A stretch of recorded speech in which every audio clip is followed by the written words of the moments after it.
V 26. kontingentu Slovenske vojske, ki deluje v Organizaciji združenih narodov za nadzor premirja med Izraelom in pa sosednjimi državami, v UNCU delujeta dva vojaška opazovalca iz Slovenske vojske.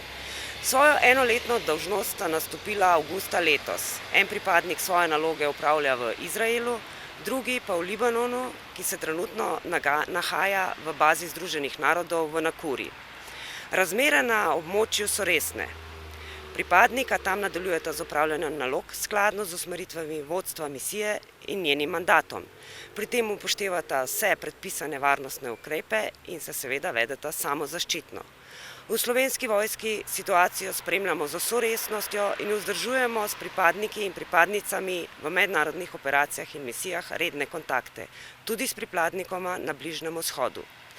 Slovenska vojska po sklepu vlade Republike Slovenije na misiji UNCO deluje od oktobra 1998, svoje delovanje v misiji UNIFIL pa je po sklepu vlade zaključila avgusta lani.